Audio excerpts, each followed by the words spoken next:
Boa noite. Meu nome é Matheus, eu sou um dos médicos integrantes da equipe da Clínica Intro e nesse 26º IntroCast nós vamos fazer uma abordagem sobre a saúde masculina. Nós temos então hoje um grande médico, colega, integrante e amigo da equipe da Clínica Intro de muitos anos, o Dr. Luiz, que dispensa apresentações, tem um vasto currículo na área dedicada à andrologia, né, à urologia em si, tem aventurado agora, mais recente, na cirurgia robótica e tem nos auxiliado. Então, ele é um membro integrante da nossa equipe, justamente para nos auxiliarmos na parte masculina, né? Hoje nós temos, então, uma grande equipe que forma um time coeso para que a gente obtenha os resultados. E também quero agradecer a equipe da ARC, que está conosco nessa jornada informativa e para que a gente possa divulgar o nosso trabalho a todos do estado do Mato Grosso e, quem sabe, a todos do Brasil. Muito obrigado, uma boa noite a todos. Grande Luiz, como é que você está? Boa noite, Matheus. Tá tudo bem comigo, né? Graças a Deus. Eu estou muito honrado, né, pelo convite, né, que foi realizado, né, a mim para participar mais uma vez desse podcast, entendeu? Quero agradecer a você, a Clínica Intro, e quero agradecer também ao público que está nos assistindo, né, pelo YouTube e pelo Instagram. Perfeito. Luiz, nós tivemos uma pequena abordagem no episódio 20 sobre a fertilidade masculina. E esse episódio rendeu uma série de perguntas, né? Pelas plataformas, pela própria questão da clínica, nós tivemos um bom feedback. E eu acho que isso gerou um segundo episódio para que a gente pudesse conversar sobre a saúde masculina. E, claro, nada melhor do que um integrante da nossa equipe. E nesse bate-papo, vamos falar então inicialmente sobre quais as principais causas de infertilidade masculina, para que a gente possa principal causa de repassar ao infertilidade público masculina essas informações. é chamada de idiopática, com 32% dos casos, né? Idiopática é aquela causa que se investiga, né, o homem, né, causas genéticas, tem uma causa hormonal, faz uma ampla investigação e não se descobre o motivo que ele está com a infertilidade. A segunda causa mais comum, né, é a varicocele. Varicocele são varizes no plexo tendiniforme, testículo, e ela causa, né, infertilidade. Ela é responsável, né, por 26% dos casos.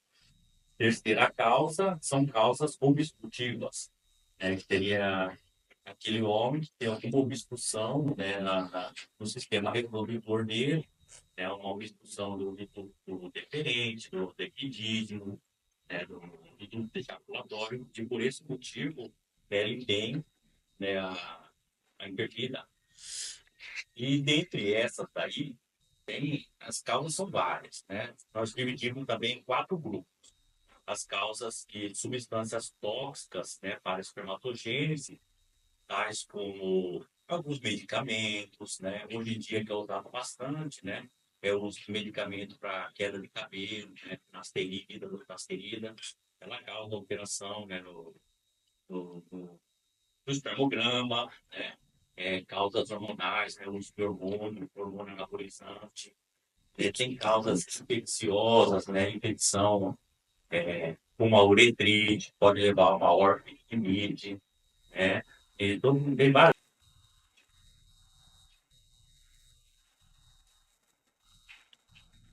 É por isso, Luiz, então, que a gente gosta de abordar o casal, não é? Às vezes o marido se sente um pouco distante e não embarca nessa jornada porque ele entende que às vezes o ato de ejacular, já indica um cenário reprodutivo adequado. Mas a gente tem que desmistificar isso, né? Ejacular não é sinônimo de fertilidade. Por isso, eventualmente, dessa abordagem em conjunto. Nós analisamos sempre o casal. Essa é o melhor caminho para que a gente possa conduzir uma anamnese adequada e uma propedêutica terapêutica adequada, né, para esse casal. E dentro desse cenário, nós vimos então uma série de patologias e condições que levam à infertilidade. Quais são os exames? O que nós, como médicos que atuam na área de medicina reprodutiva, devemos solicitar de forma num nível básico e eventualmente numa condição um pouco mais aprofundada? Quais exames incluem essa jornada? Uma avaliação básica, né? Começa sempre com um espermograma, né, para ver a quantidade de espermatozoides no sêmen, né, a qualidade dele, Motilidade, morfologia. Tem vários parâmetros, né, que são analisados, né, que são avaliados no espermograma e ele representa a avaliação inicial. Em seguida, né, tem exames hormonais, né? Muitas vezes o paciente está com uma baixa quantidade de testosterona, né, e tem alguma alteração hormonal impactando, né, nessa fertilidade dele. Outro aí entra também os exames de imagem, né? Tem a ultrassonografia da bolsa testicular, né, para ver se o paciente tem varicocele, o tamanho do testículo, se tem microcalcificações no testículo, e já dá. Isso daí é uma avaliação inicial. A partir dela, aí começa a avaliação genética, outros tipos de ultrassonografia, né, para ver se tem alguma obstrução no ducto ejaculatório, e aí aprofunda a investigação. Perfeito, é isso mesmo. A gente tem, então, de modo geral, para que a gente possa passar ao nosso público, 3 pontos fundamentais, né? Que incluem inicialmente o espermograma, e depois a gente aprofunda para o eixo hormonal, né? O eixo Sim. hipotálamo, hipófise, testículo, solicitando alguns exames hormonais, e uma avaliação ultrassonográfica da bolsa escrotal, analisando justamente o plexo pampiniforme, em busca de varicocele, volume testicular. Isso. E a gente falou também sobre alguns exames um pouco mais detalhados. E também, em algumas circunstâncias, o cariótipo e até mesmo a microdeleção, né? Que hoje a Isso. gente tem deixado. Inclusive, discutimos um caso hoje, não foi isso? Isso mesmo. Discutimos um caso hoje pela manhã. Então a gente tem essa tranquilidade de estarmos juntos no consultório e a gente no dia a dia a gente discute e a gente discutiu um pouco sobre a microdeleção, não é isso? Sim. Comenta sobre um pouco da microdeleção que tem ganhado terreno, né, nessa jornada investigativa. Ok. A microdeleção é um exame que avalia, né, a fragmentação do DNA dos espermatozoides. Então, ele avalia a parte, né, genética, né, dos espermatozoides. Ela é bem indicada quando, por exemplo, né, tem uma história, né, do casal tem uma história de abortos de repetição, entendeu? Que aí muitas vezes pode estar ocorrendo esses abortos por alguma alteração no embrião, alguma alteração genética, né? Outros homens com varicocele, né, que são as varizes lá no testículo, e por mais que ele tenha um sêmen a qualidade boa, normal, entendeu? Mas não consegue engravidar a esposa. E aí esses exemplos, tem outros exemplos, né, que cabe a avaliação da microfragmentação do DNA dos espermatozoides. Isso. Então, lembrando que não é um exame de rotina, né, Luiz? Nós não usamos ele Isso, para todos os pacientes. Trata-se de algumas circunstâncias, alguns isso, casos mais detalhados que a gente tem requer uma informação adicional, não é isso? isso. São alguns casos selecionados, né, que aí tem a necessidade de realizar ele. Isso. E falando sobre o espermograma, nós tivemos um feedback bastante importante e problemas no sêmen sempre indicam a infertilidade, até porque às vezes muitos casais realizam o espermograma e utilizam o Dr. Google, informações que estão acessíveis a todos e de repente se deparam com alguns dados e ficam bastante preocupados, Sim, né? Vamos falar sobre essa questão que vira e sim, mexe está presente? sim. O seguinte, o sêmen, né, do espermograma, né, ele normalmente o sêmen do intercurso sexual, a qualidade é melhor. Então ali, né, porque durante o intercurso, né, o homem está mais à vontade, né, tem um grau de excitação, tudo isso daí melhora a qualidade dele. Então sempre, normalmente o sêmen da relação é melhor do que do espermograma. Mas ele é um exame que nós temos, é o único exame que nós temos para avaliar a fertilidade. E ele, entendeu? Por vários fatores, né, é influenciado no espermograma, entendeu? Como o uso de medicação, estresse, né? Tem vários fatores que influenciam ele. Até o ato da coleta, né? Tem que ser orientado o paciente, né, colher todo o ejaculado, né? Não pode perder nenhuma gota do sêmen. Então, muitas vezes, né, ele por alguma infecção viral, né, ele altera febre, ele altera o espermograma. Então, por isso tem que ser recomendado, né, a realização de no mínimo 2 espermogramas com intervalo mais ou menos de 2 semanas, de um mês entre eles. E E é isso, né? Normalmente é o parâmetro que nós temos, mas ele normalmente ele não indica infertilidade, não. Isso. Eu brinco com os meus pacientes que a gente tem que interpretar o espermograma como se nós estivéssemos ligando os pontos, né? Não é um dado único e isolado que representa um cenário catastrófico ou não. Então, ou seja, a gente tem que avaliar todos alguns parâmetros, né? Ou seja, desde do volume da coleta, começando pela coleta adequada, Sim, tempos de abstinência, se houve perda ou não na amostra, isso é extremamente importante para um exame de precisão, né? sim, Aí depois a gente vai para aqueles critérios, eventualmente, do volume do ejaculado, o pH da amostra seminal, as concentrações, sim, né? Vitalidade. Então, assim, eu sempre digo, a gente tem que analisar o espermograma com aquele olhar mais crítico. Não é só um item ou outro, né? sim, Então, por isso que, de repente, essa avaliação com o Dr. Google ou uma avaliação indireta traz mais preocupação e angústia do que realmente é o problema, né? com certeza. É. Hoje mesmo atendi um paciente que estava com uma discreta alteração na concentração. Ele estava extremamente preocupado, entendeu? Ansioso, né? Perguntando se ele era estéril ou não, entendeu?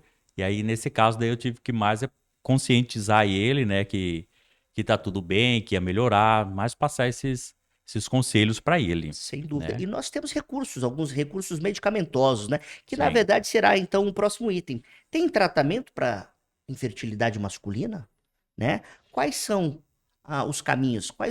O que nós temos no nosso arsenal de tratamento para que a gente possa ter um reflexo ou uma melhora na qualidade seminal? Ok. Tem sim, né? Tem tratamento, né, para infertilidade masculina. Primeiro nós temos que descobrir a causa. O que está levando essa alteração na fertilidade? Um exemplo, um belo exemplo, uma infecção. Se o paciente tiver com uma infecção, entendeu? Apareceu o sêmen com aspecto de ter alguma infecção, trata-se, realiza o tratamento da infecção para ocorrer melhora dele. Um outro exemplo, né, é a varicocele, né, que faz o diagnóstico da varicocele, é a varicocele que está causando a infertilidade, realiza o tratamento cirúrgico dela e aí para melhorar a fertilidade do homem, né? Tem esse e tem medicamentos também, né, medicamentos que podem ser utilizados, né, são polivitamínicos, né, vitaminas, alguns antioxidantes para reduzir os radicais livres, né, de oxigênio no sêmen, isso daí melhora a fertilidade.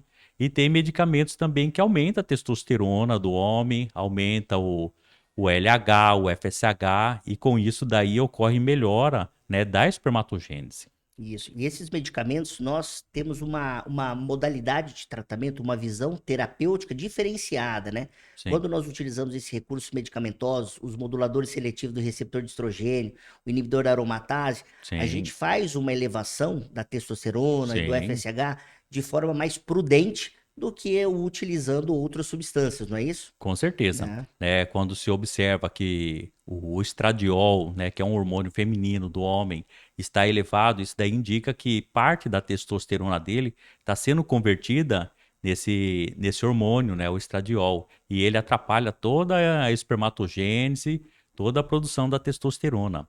Então isso daí tem que ser controlado, tem que ser tratado para melhorar, Sem para ocorrer dúvida. melhor.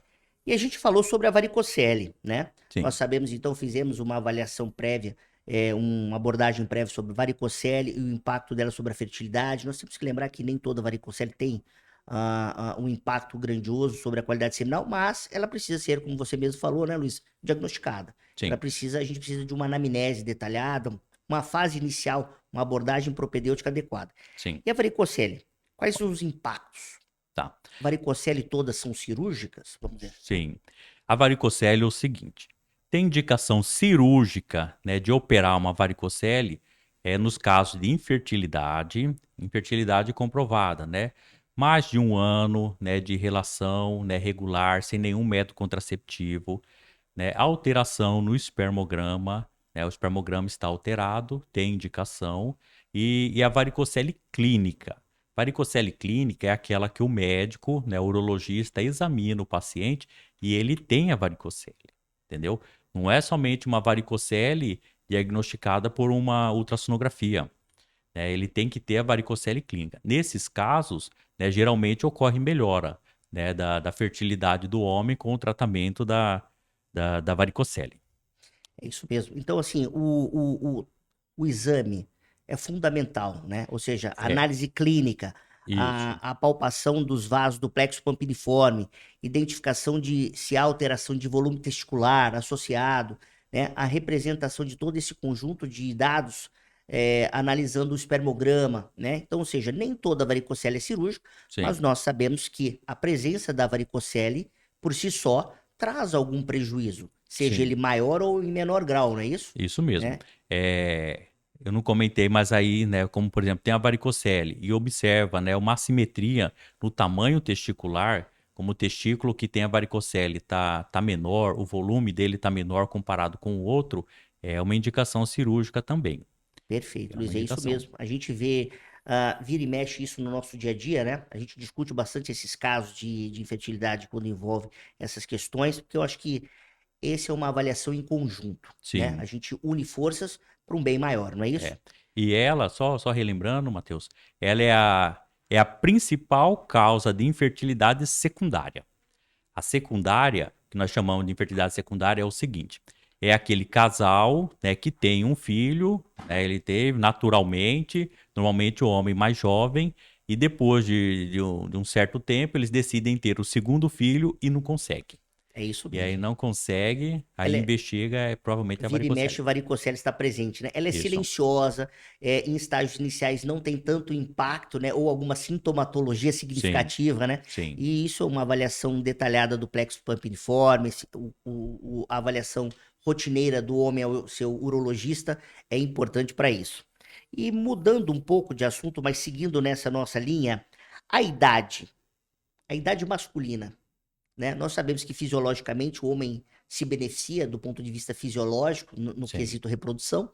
Ele perpetua, né, o tempo de reprodução diferente das mulheres, mas a idade do homem tem grande impacto?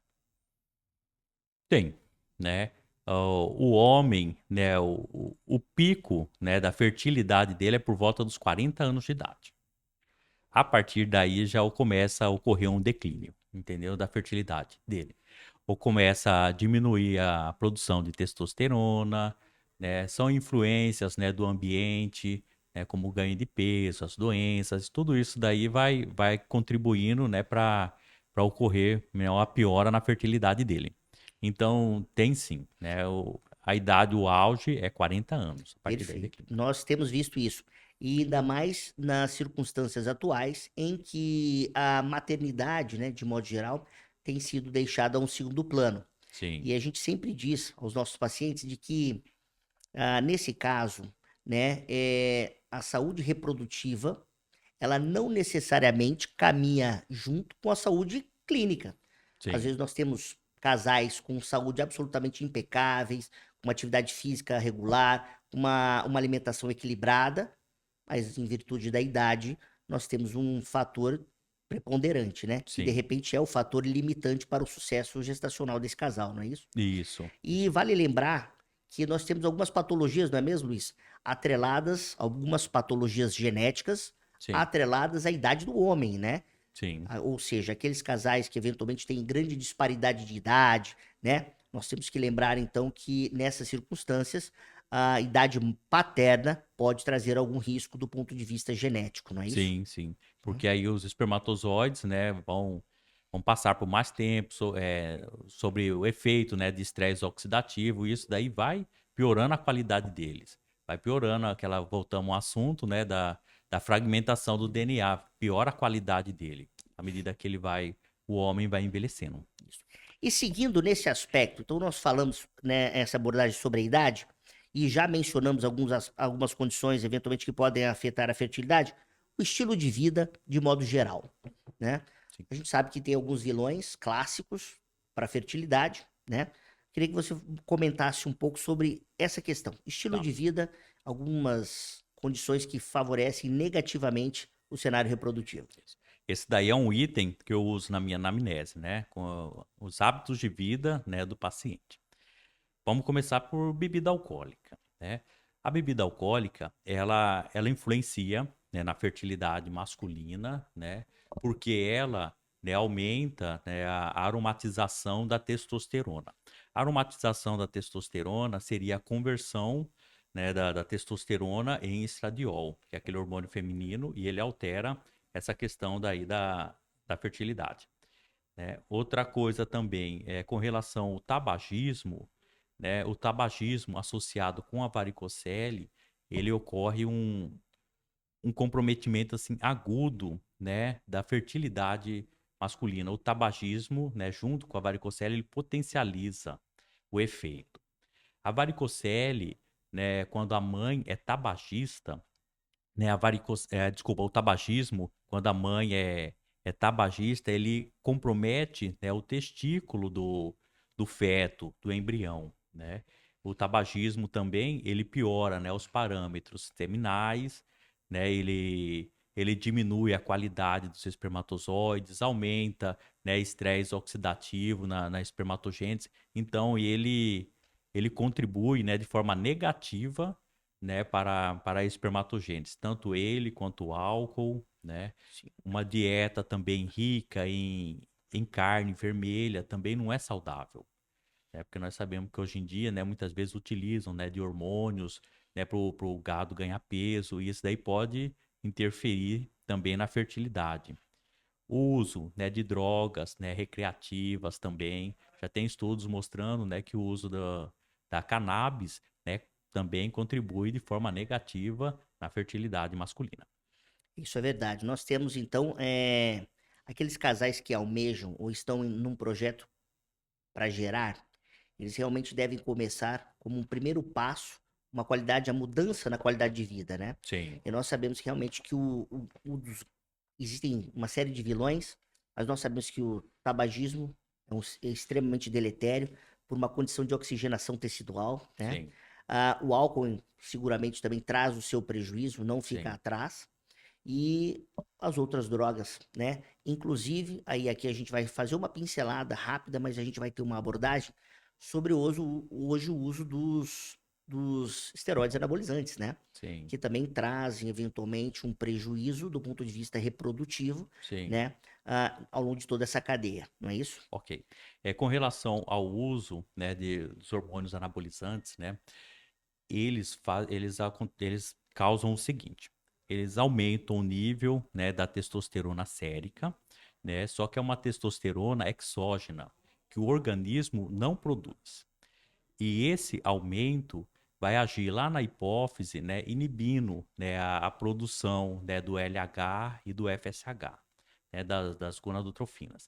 E esses hormônios, o LH e o FSH, eles agem no testículo, né, fazendo com que o testículo produza, né, testosterona, né, através das células de Leydig, que né, o LH, e o FSH vai agir nas células germinativas, nos túbulos seminíferos, para produzir espermatozoides. Então, o hormônio anabolizante, ele vai causar isso daí. Então, aquele homem que faz uso do hormônio normalmente altera os parâmetros seminais dele.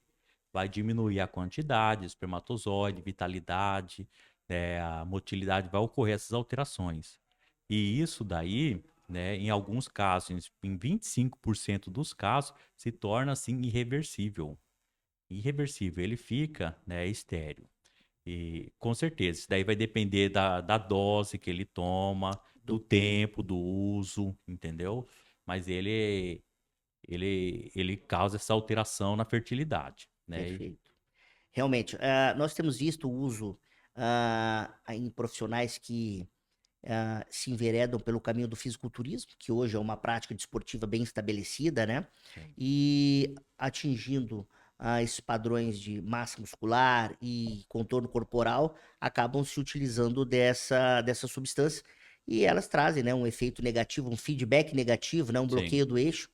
E a gente sempre orienta esses casais em relação a congelamento, não é isso, Luiz? Congelamento seminal prévio, e aí sim, se ele tem desejo reprodutivo, né? sim, Às vezes ele já tem prole definida, e aí, claro, ele pode utilizar-se e ir acompanhando com o seu profissional, né, para modular os hormônios e acompanhá-lo de modo mais detalhado. sim, Mas se não tem prole definida, congelar a sêmen é uma alternativa segura, né, para que sim, ele possa realizar esse projeto na parte corporal, definição corpórea e um cenário reprodutivo futuro adequado, né? Isso. E falando Até sobre esse feedback negativo, a infertilidade masculina, ela é sempre permanente? Ou seja, a condição de infertilidade, hum, ela é uma chancela de acabou, insucesso? não. Né? Essa pergunta daí é não. Como eu já comentei no começo, muitas vezes é aquele momento do homem, entendeu? Ele está com alteração na fertilidade e tudo, mas depois que realiza o tratamento, depois que né, trata ali a causa que está causando essa infertilidade daí, né, ele volta a ter uma fertilidade normal. Isso, ela não é permanente, não. Pode ser simplesmente um momento e depois ocorre uma melhora, né? Exatamente. E essa resposta foi fantástica, Luiz. Não.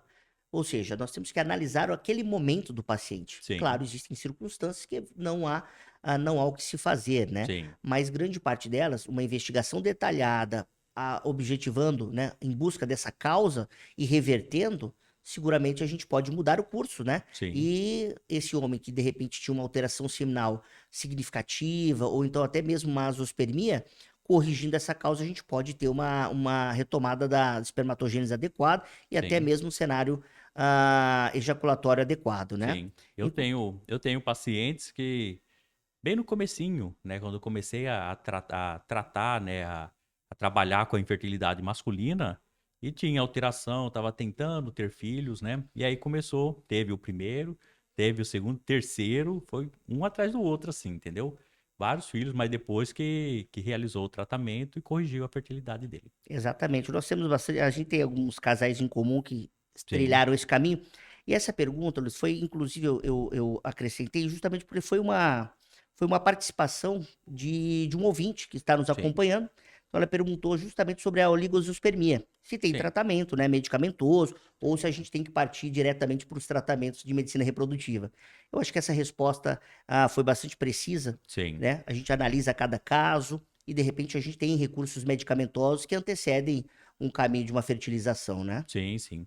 Isso daí é justamente isso. Primeiro, né, qual que é o meu objetivo? É isso, é tratar, né, para melhorar a qualidade do sêmen, para o casal conseguir ter o filho naturalmente.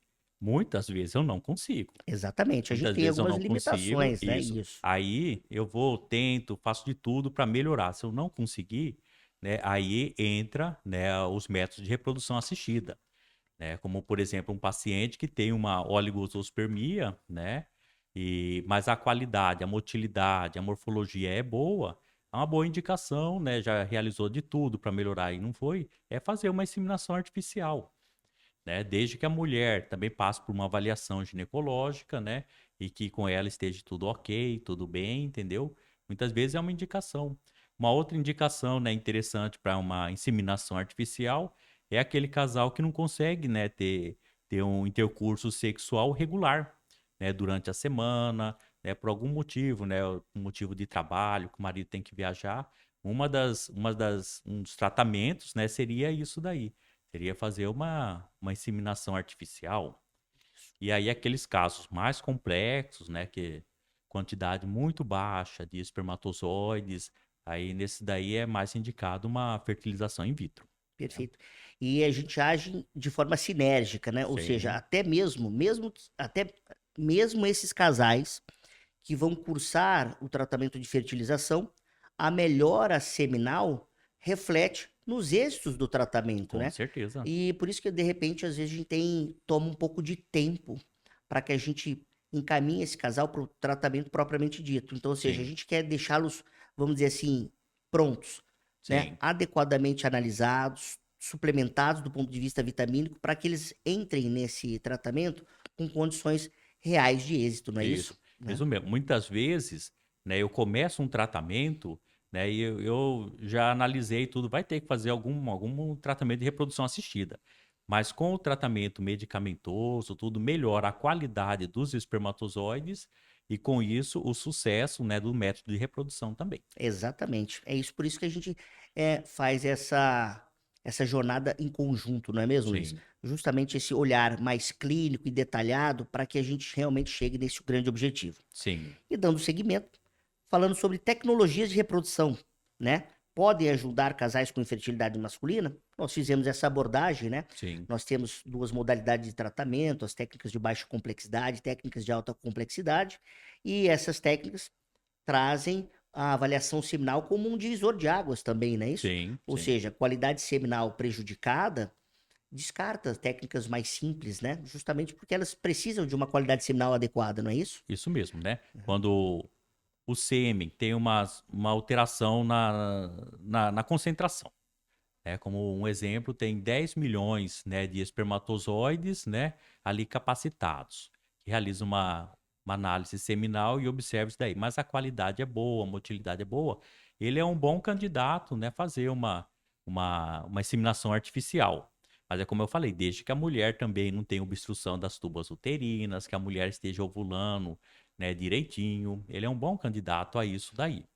E, e aí, casos, né, de oligospermia severa, tem muito pouco espermatozoides, ou aqueles homens, né, que foram submetidos, né, a uma aspiração de espermatozoides do epidídimo, né, esses daí têm que ser submetidos a um método de inseminação, de infertilização in vitro, Isso, né, um ICSI, né, que é a microinjeção, né, de espermatozoide citoplasmática. isso. Aí esse daí já é um método mais avançado, né? Que o Exatamente. sucesso dele também é maior, né? O Exatamente. sucesso dele. Por isso da importância realmente, né, dessa análise em conjunto. E dando seguimento, conversando então sobre, a gente fez uma abordagem sobre modalidades de tratamento, e lembre-se que essas modalidades dependem de uma qualidade seminal, né? Cada uma tem os seus critérios de inclusão. Sim, Seguindo, doenças sexualmente transmissíveis podem afetar a fertilidade? pode, pode, entendeu? Aí vai desde uma uretrite, né? Que é uma inflamação da uretra, pode ser causada, né, por clamídia ou pelo gonococo, pode levar, sim, né, a uma alteração da fertilidade. A uretrite, se ela não tratada, ela pode evoluir, né, para uma obstrução, né, do ducto deferente, da cauda do epidídimo, e isso daí causar uma azoospermia, né, obstrutiva. Eu tive até agora, né, eu fiz um levantamento lá na clínica, né, e aí eu observei alguns casos de paciente com história, né, de epididimite e cursou com azoospermia, né, obstrutiva. Outras também, né, o HIV, hepatite C, entendeu? Pode causar, né, alteração no sêmen, né, que são doenças, são DSTs, prostatite, uma prostatite crônica, né, que não é por causa, né, de bactéria, e ela pode causar, né, alterações imunológicas, né, e isso daí cursar com alteração na fertilidade do homem. É isso mesmo. E lembre-se que, às vezes, ah, o homem ele é oligossintomático, né, Luiz? De repente a mulher tem mais sintomas por ter uma anatomia diferente, pelo Sim, órgão genital ser interiorizado. Às vezes a mulher tem o início dos sinais, né? Como um corrimento, uma leucorreia, né? Um desconforto pélvico, uma dor na relação, e o parceiro, a princípio, não tem nada.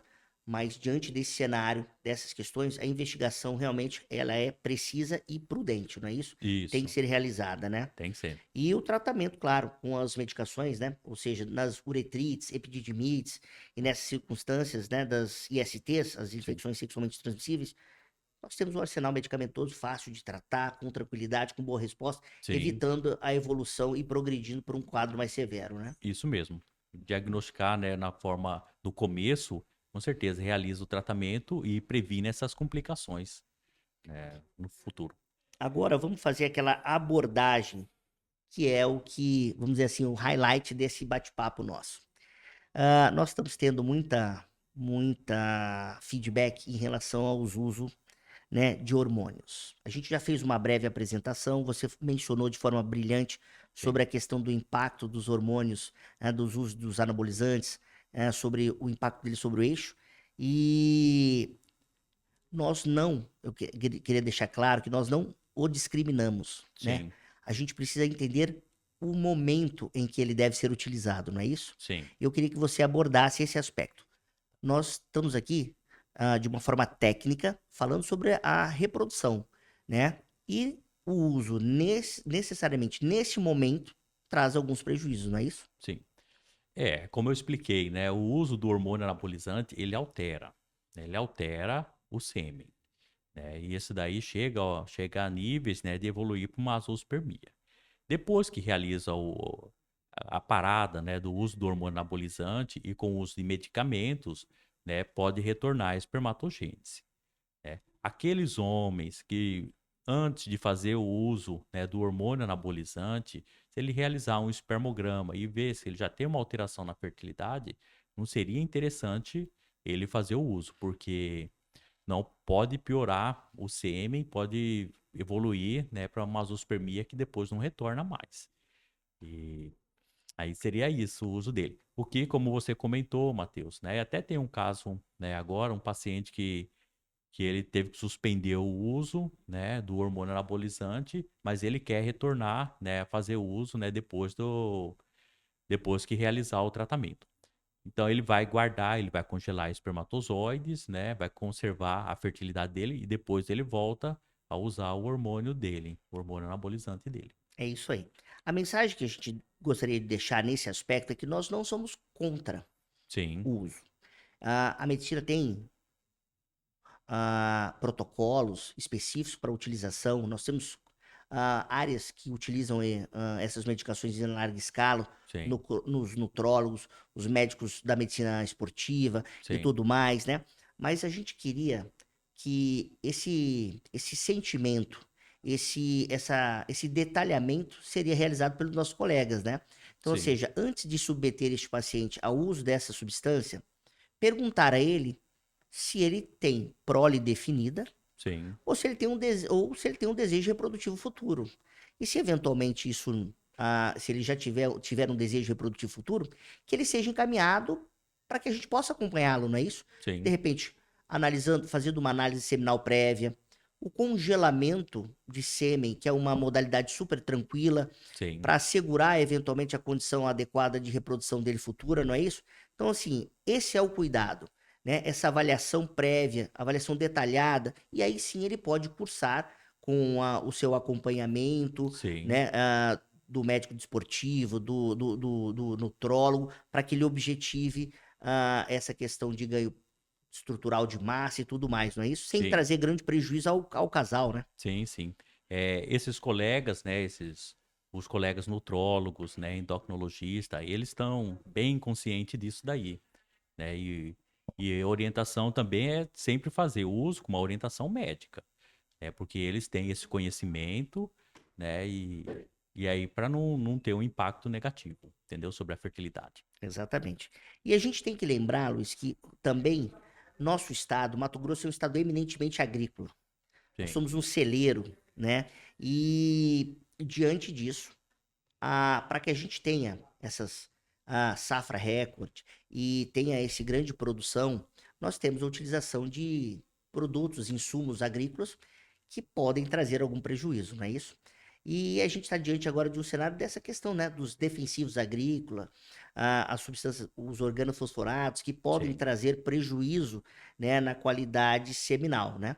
Comente um pouco sobre isso, já que o Mato Grosso realmente ele tem uma pujança do ponto de vista agrícola, não é isso? Ok.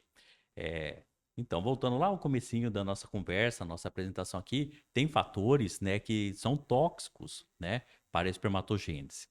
E um dos fatores, né, são esses daí, são os defensivos agrícolas, né, radiação, também é um fator, né, que influencia a espermatogênese, né, tudo isso daí é aumento da temperatura, entendeu?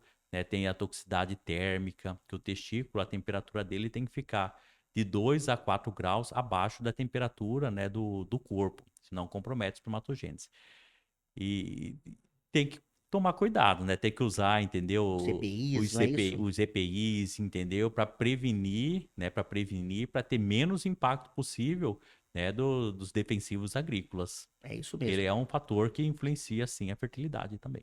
E a gente tem observado que os adultos jovens, né, que cresceram nesse ambiente, começam a ter um maior prejuízo, né? Sim, A gente conversando esses dias justamente sobre pacientes, a gente observou que a mudança comportamental dos pais, né? Falar, mas meu pai teve 4 filhos.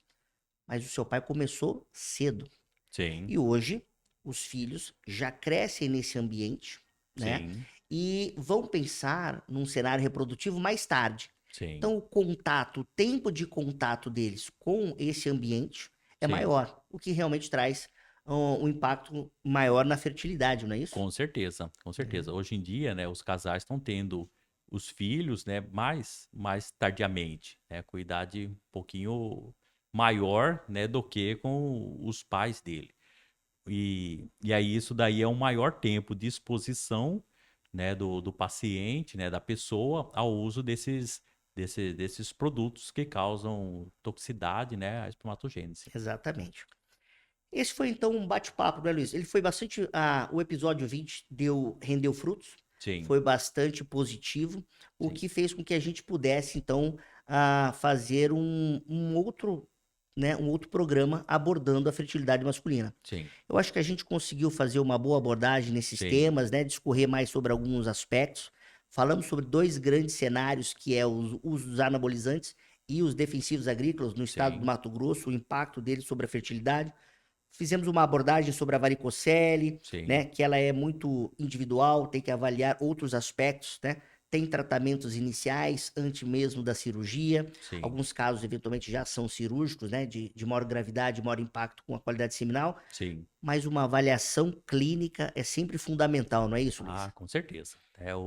O principal é o começo, é a consulta, é a anamnese, é buscar, né, a causa dessa infertilidade, o que que o paciente está usando, é história de infância, tem que ter história, como que foi a infância dele, entendeu? É isso. O assunto é bem complexo, é extenso, e uma coisa que nós não comentamos é a questão da obesidade. Opa, Obesidade hoje em dia é um fator também de infertilidade, né, devido gerar muita reação inflamatória, né, o tecido gorduroso, e esse daí compromete, né, a fertilidade do homem também. Esse verdade. daí é um, O mundo hoje passa por uma condição como essa, né? De sim, sobrepeso à obesidade. As sim, caretas emagrecedoras ganharam terreno, né? Cada vez mais. sim, Hoje o Monjaro, né? A sim, tirzepatide sendo bastante utilizado. Realmente tem um conjunto de processos inflamatórios nessa condição. Você vê que o tema é vasto, não é é isso? vasto. A reprodução nos fascina, não é isso, Luiz? Sim, A gente sim. diariamente, a gente que lida com isso todo dia, cada vez mais fica envolvido e a gente vê discutindo um bate-papo rápido, a gente lembra de vários Ah, aspectos que podem sim, trazer um comprometimento sobre a a fertilidade desse fertilidade. casal, não é isso? Isso Eu acho mesmo. que dá para render realmente mais um novo episódio nesse bate-papo, seguramente Sim, pensando nisso, né? Eu ok. acho que a gente conseguiu discorrer bem sobre o tema, falando sobre alguns aspectos importantes, elucidando algumas perguntas que foram mencionadas em episódios anteriores, né? Sim. Eu quero agradecer, Luiz, a você pela presença, pela parceria de longos anos. Eu acho que nós estamos aí há mais de Uns 12 anos, mais 14, por aí. juntos nessa jornada, né? Acho que esse ano completa Ah, 15 anos. num cuidado contínuo. Isso, E eu acho que, é claro, a gente tem bastante pela frente. com certeza. Você tem nos auxiliado bastante nessa jornada, nessa análise seminal criteriosa. A gente tem essas discussões, né, clínicas, né, ou Com seja, certeza. o que só engrandece o nosso serviço, dando aos nossos casais que nos procuram uma melhor tratamento, individualizando cada caso. Eu acho que Sim, esse é o cuidado que a gente precisa. Quero ok. agradecer também a Arca Assessoria, mais uma vez, sempre muito prestativa e podendo nos ceder o espaço e nos ajudando nessa jornada que é justamente ampliar e espalhar o conhecimento diante dessa população que busca a esse tão sonhado bebezinho. Muito Ok. obrigado. Muito Obrigado a obrigado. todos. Um grande abraço. Tá? Muito obrigado Glória a também, Deus. Matheus, pelo convite, pelo bate-papo aqui. Acho que foi bem proveitoso mesmo.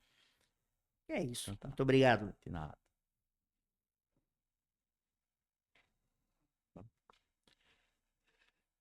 Beleza. Sucesso, Luiz. Você vê que dá mais um programa, Luiz. Tô falando pra você, cara. Hum, Aqui, ó, o tanto de pergunta que foi aqui, ó, ao longo do cenário, entendeu? Vai ter ainda um monte. Ó, ai, e a pergunta aqui é sobre, ó, meu marido tá usando remédio e agora tem varicocele, agora quer operar. Olha lá, já rendeu. Você hum, perde médico, Tem gente que antes na clínica entra, assiste o podcast na quinta-feira com a doutora Márcia e começa a falar, nossa, o doutor já tá tirando minhas dúvidas, muito obrigado. É, doutora Márcia." Falando pra você. É isso. Isso fizemos em 50 minutos? Não, são assim, 45. Sucesso, Tá bom, queremos tá bom. cortar. Senão ninguém quer assistir. Ah, não